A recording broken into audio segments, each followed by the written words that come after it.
2020년 12월 15일 화요일 새벽기도 및 가정예배를 시작하겠습니다. 하나님께 찬송가 540장 하나님께 찬송 올려드리겠습니다. 찬송가 540장입니다.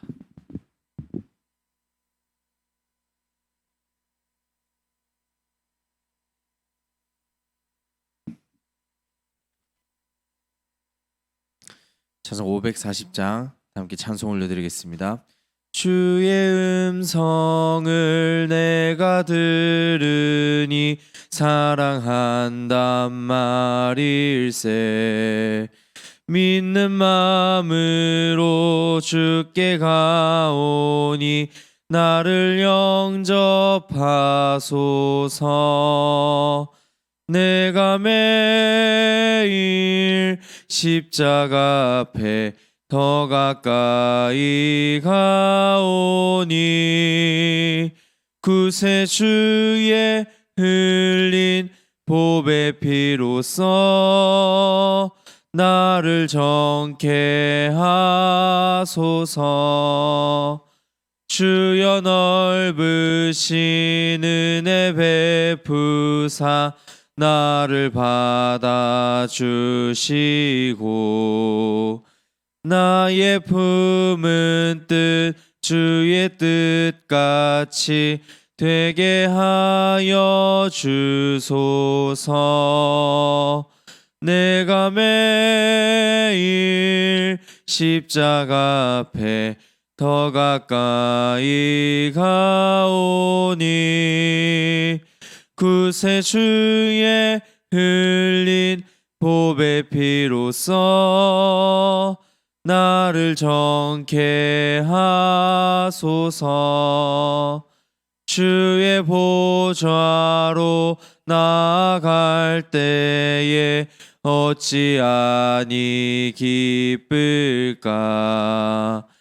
주의 얼굴을 항상 배우니 더욱 친근합니다.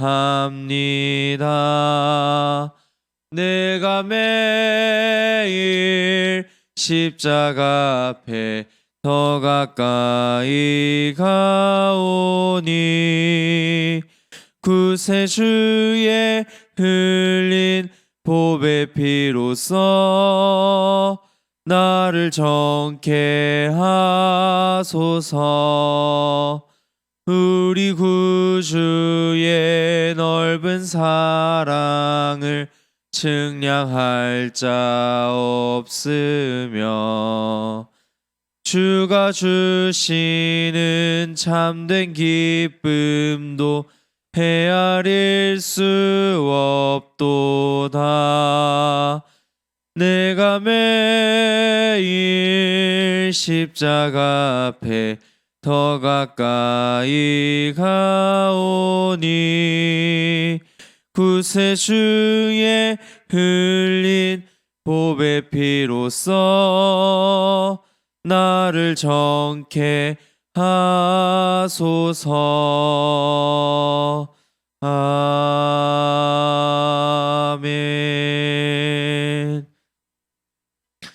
하나님의 말씀은 베드로전서 2장 1절부터 10절까지의 말씀입니다.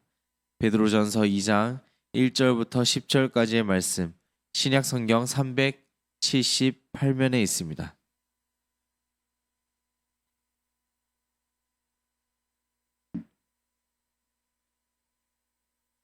지금 베드로전서 2장 1절부터 10절까지의 말씀을 다 함께 봉독하겠습니다. 그러므로 모든 악독과 모든 기만과 외식과 시기와 모든 비방하는 말을 버리고 갓난 아기들 같이 순전하고 신령한 젖을 사모하라. 이는 그로 말미암아 너희로 구원에 이르도록 자라게 하려 함이라. 너희가 주의 인자하심을 맛보았으면 그리하라. 사람에게는 버림바가 되었으나 하나님께는 택하심을 입은 보배로운 산돌이신 예수께 나아가 너희도 산돌같이 신령한 집으로 세워지고 예수 그리스도로 말미암아 하나님이 기쁘게 받으실 신령한 제사를 드릴 거룩한 제사장이 될지니라. 성경에 기록되었을 때 보라 내가 택한 보배로운 모퉁이 돌을 시온에 두노니 그를 믿는 자는 부끄러움을 당하지 아니하리라 하였으니 그러므로 믿는 너희에게는 보배이나 믿지 아니하는 자에게는 건축자들이 버린 그 돌이 모퉁이의 머릿돌이 되고 또한 부딪히는 돌과 걸려 넘어지게 하는 바위가 되었다 하였느니라. 그들이 말씀을 순종하지 아니하므로 넘어지나니 이는 그들을 이렇게 정하신 것이라. 그러나 너희는 택하신 족속이요 왕 같은 제사장들이요 거룩한 나라요 그의 소유가 된 백성이니 이는 너희를 어두운 데서 불러내어 그의 기이한 빛에 들어가게 하신 이의 아름다운 덕을 선포하게 하려 하심이라. 너희가 전에는 백성이 아니더니 이제는 하나님의 백성이요 전에는 긍휼을 얻지 못하였더니 이제는 긍휼을 얻은 자니라. 아멘. 시간 복음의 은혜를 사모하는 거룩한 제사장, 복음의 은혜를 사모하는 거룩한 제사장이라는 제목으로 하나님의 말씀을 살펴보고 함께 기도하는 시간 갖도록 하겠습니다. 오늘 본문 말씀은 성도 개개인의 성화를 이루기 위한 이 구체적인 방법과 모든 성도들이 성화를 이루어야 할 이유에 대해 말씀하고 있습니다. 먼저 베드로는 갓난 아기의 비유를 통해 이 세상에서 그리스도를 믿음과 동시에 거듭난 성도들이 갓난 아기의 이 상태에서 하나님의 말씀이라는 이 신령한 젖을 먹고 성장하면서 과거의 죄악된 행위를 버리게 되는 성화의 과정 중에 있는 존재임을 말씀합니다. 또한 건물의 비유를 들어서 예수님께서 보배로운 산 돌로서 모퉁이의 머릿돌이 되신 것처럼 성도들 또한 연합하여서 신령한 집, 곧 하나님의 거룩한 백성들이 모인 교회를 이루어 갈 것을 권면하고 있습니다. 신령한 집을 이루기 위해 이 성도들의 성화는 반드시 필요하다는 것을 강조하는 것입니다. 한편 예수님께서는 건축자들의 버린 돌과 같이 사람들에게서 버림바 되셨지만 모퉁이의 머릿돌처럼 귀하게 여김을 받으셨고 이를 통해 성도들 또한 세상 사람들에게 멸시와 천대를 받는 이 고난 앞에 처할지라도 결국 성화의 과정을 통해서 거룩하게 됨으로써 하나님과 사람들 앞에 존귀하게 여김받게 될 것을 이어서 말씀하고 있습니다. 또 마지막으로 이 사도 베드로는 하나님의 백성인 성도들의 신분과 이 사명에 대해 자세하게 설명하는 것으로 오늘 본문의 말씀을 마치고 있습니다. 즉 이 성도의 신분에 대해서는 택하신 족속, 그리고 왕같은 제사장, 거룩한 나라, 하나님의 소유된 백성이라고 말씀하며 우리의 사명이 하나님의 구원을 널리 전하는 것이라고 말씀하고 있습니다.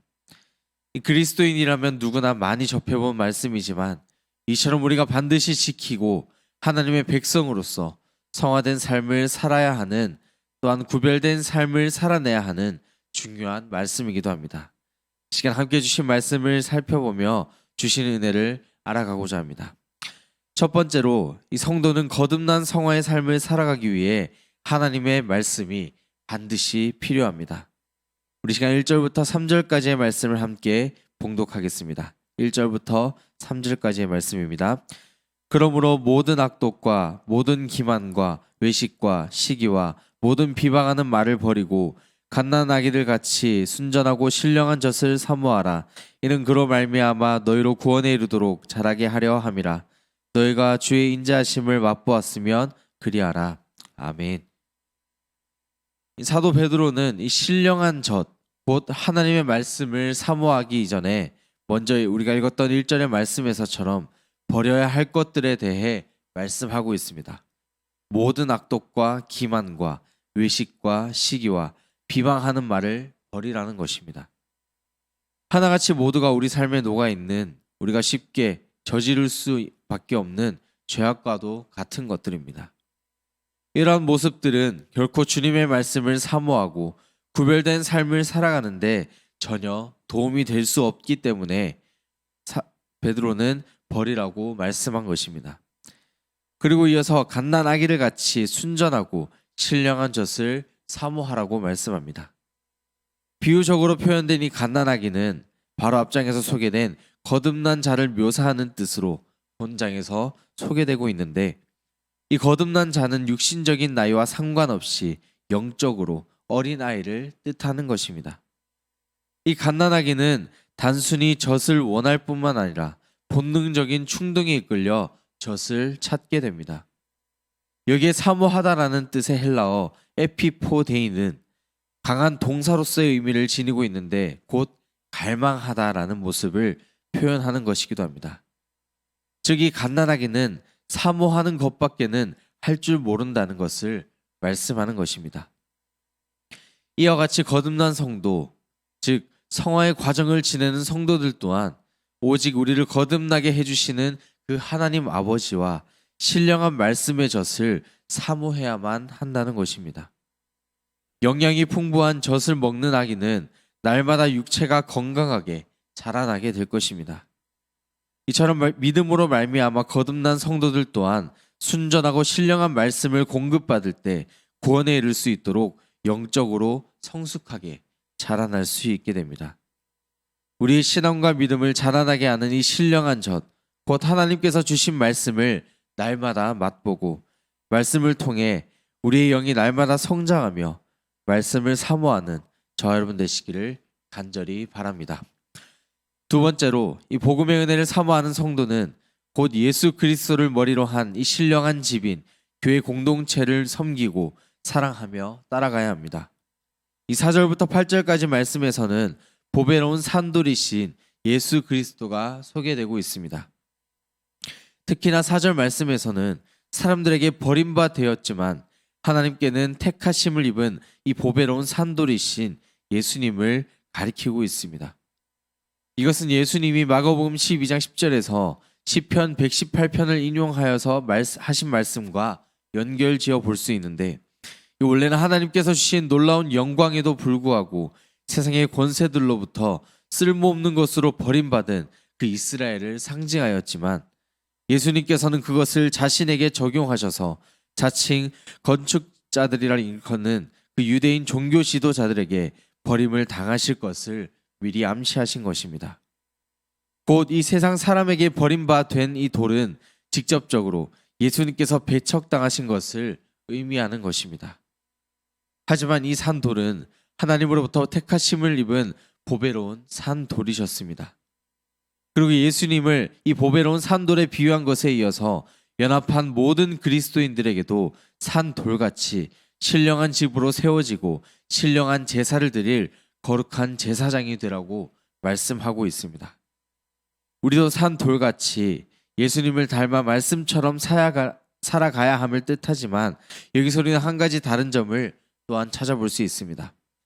먼저 이 4절 말씀에 예수님을 산돌로 가리키는 단어로는 단수형인 리돈이라는 단어를 사용했지만 5절에서부터 이 성도들을 가리킬 때는 복수형인 리도이가 쓰였다는 것입니다.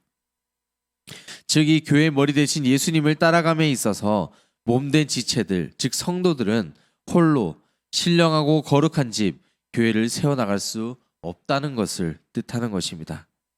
신령한 집의 기초이자 모퉁이 돌이신 이 예수님과 연합하고 또 다른 모든 성도들과 함께 연합할 때 비로소 아름답고 신령한 집인 교회를 세워나갈 수 있게 될 것입니다. 세상에서는 조롱받고 비난받았을지 몰라도 예수님께서는 결국 이 세상을 이기시고 그를 믿는 자들이 부끄러움을 당하지 않을 것이라 또한 말씀에서는 기록합니다. 이 말씀에 모두 기록된 것처럼 이 보배로운 산돌이신 예수님을 연합한 모든 성도들이 섬기며 하나된 교회 공동체를 함께 만들어 나갈 때 이 주님의 보호하심을 날마다 맛보게 되는 저와 여러분 되시기를 간절히 바랍니다. 마지막 세 번째로 모든 성도들은 성화의 삶을 나타냄으로써 하나님의 영광을 높여 올려드리고 복음 전하는 데 힘써야 할 것입니다. 우리 함께 9절과 10절의 말씀을 함께 봉독하겠습니다. 9절과 10절 두 절의 말씀입니다. 그러나 너희는 택하신 족속이요 왕같은 제사장들이요 거룩한 나라요 그의 소유가 된 백성이니 이는 너희를 어두운 데서 불러내어 그의 기이한 빛에 들어가게 하시니에 아름다운 덕을 선포하게 하려 하심이라. 너희가 전에는 백성이 아니더니 이제는 하나님의 백성이요 전에는 긍휼을 얻지 못하였더니 이제는 긍휼을 얻은 자니라. 아멘. 이 베드로 사도는 주의 백성인 우리들을 택하신 족속 그리고 왕 같은 제사장들이라고 표현합니다. 그리고 우리가 하나님의 왕 같은 제사장이 된 것이 우리를 어두운 데서 불러내어 빛에 들어가게 하신 이 하나님 아버지의 아름다운 덕을 선포하게 하기 위한 것이라고 덧붙여 설명하고 있습니다. 이 왕 같은 제사장이라 하는 것은 대단히 적극적인 표현으로 우리가 볼 수 있습니다. 이 세상에서의 현실에만 얽매여 살던 이전의 모든 삶이 지나가고 모든 것을 적극적으로 헤쳐나가면서 살아가라는 말씀이며, 또한 모든 것을 이기시고 이 다스리시는 예수님과 더불어 소망을 가지고 하나님의 아름다운 구원의 은총을 선포하며 살아가라는 뜻으로 이 왕 같은 제사장이라는 표현이 우리에게 쓰여진 것입니다. 따라서 우리에게 주어진 모든 시간과 모든 장소, 우리가 할 수 있는 모든 일들이 바로 하나님의 아름다운 덕을 선포하는 복음 전도를 위해 사용되어야 할 것을 오늘 말씀에서는 마지막으로 말씀하는 것입니다. 그리고 이것이 하나님의 영광을 높여드리는 일이라는 것을 함께 강조하고 있습니다.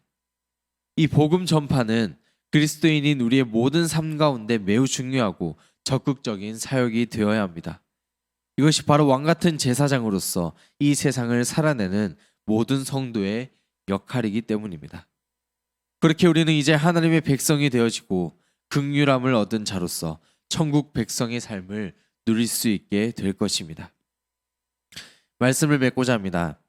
우리는 모두가 죄인으로서 나약하고 보잘것없는 존재였습니다. 하지만 이제 우리 안에 보배로운 산돌이신 예수 그리스도로 말미암아 가장 귀한 존재가 되었습니다. 택하신 족속, 왕 같은 제사장으로서 항상 겸손한 가운데 주님을 사랑하고 복음을 전하며 살아갈 수 있는 특권을 누리게 되었습니다. 연약하고 나약한 우리를 통해서도 이 능력이신 예수 그리스도가 전해지고 오직 주님께서 귀하게 여기시는 백성, 긍휼함을 얻은 주의 자녀가 되는 날마다의 우리 삶이 되어지기를 간절히 바랍니다. 기도하겠습니다. 사랑과 은혜가 풍성하신 하나님 아버지, 오늘 하루를 허락하여 주시고 주님의 은혜 속에 살게 하신 것 감사드립니다. 이 시간 함께 모여 예배하고 기도하는 모든 주의 백성들을 기억하여 주시고 날마다 말씀을 붙잡고 살아갈 때 주님께서 큰 위로와 복을 더하여 주시옵소서. 택하신 족속이여 왕 같은 제사장이며 거룩한 나라의 백성으로 부름받은 우리 모두가 받은 바 사명을 잘 지키며 보배로운 산돌이신 예수 그리스도를 따라 복음 전파에 힘쓸 수 있도록 하나님의 영광을 위해 살아갈 수 있도록 날마다 주님 눈동자처럼 지켜주시고 인도하여 주시옵소서.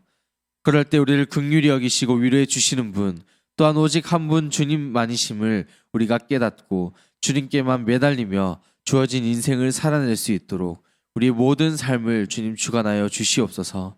오직 말씀만을 순종하며 말씀 따라 살아가는 모든 주의 백성이 될 수 있도록 인도해 주시기를 간절히 바랍니다.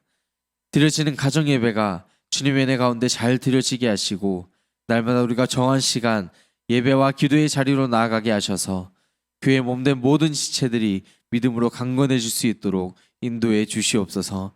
각자에게 주어진 삶의 환경 속에서 우리의 마음과 정성을 쏟아 말씀에 집중하게 하시고 말씀을 통해 주시는 복을 알아가는 은혜의 시간이 되도록 인도하여 주시옵소서. 이 땅에 세우신 우리 교회가 열심을 다해 주님만을 섬기며 따라감으로 반석 위에 세워지는 든든한 교회가 되게 하시고 날마다 굳건하게 복음을 전하는 우리 서소문교회가 되도록 지켜주시옵소서. 또한 다음 세대를 잘 이끌어 나갈 수 있는 교회가 되게 하시고 자라나는 모든 자녀들이 주님 안에서 바르게 양육될 수 있도록 주님 도와주시옵소서.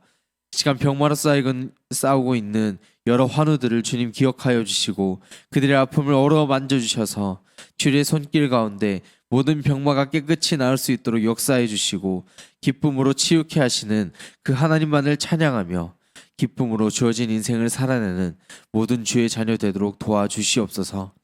우리가 아기 예수님의 탄생을 기다리며 한 주간 한 주간을 보내고 있지만 날마다 거세져만 가는 전염병의 여파로 인해 또한 많은 어려움에 놓여져 있습니다. 주님 이를 위해 애쓰고 있는 의료진과 모든 관계자들에게도 주님의 능력과 지혜를 더해 주시고 모든 주님의 자녀들이 강건함과 평안함으로 이 어려운 시기를 이겨낼 수 있도록 보호하여 주셔서 이 아픔과 어려운 시기가 하루빨리 끝날 수 있도록 주님 도와주시옵소서. 우리의 모든 것을 주님께 맡겨드리고 오늘 하루도 주님께 감사드리며 거룩하신 예수님의 이름으로 기도드립니다. 아멘. 하늘에 계신 우리 아버지, 아버지의 이름을 거룩하게 하시며 아버지의 나라가 오게 하시며 아버지의 뜻이 하늘에서와 같이 땅에서도 이루어지게 하소서. 오늘 우리에게 일용할 양식을 주시고 우리가 우리에게 잘못한 사람을 용서하여 준 것 같이 우리 죄를 용서하여 주시고 우리를 시험에 빠지지 않게 하시고 악에서 구하소서. 나라와 권능과 영광이 영원히 아버지의 것입니다. 아멘.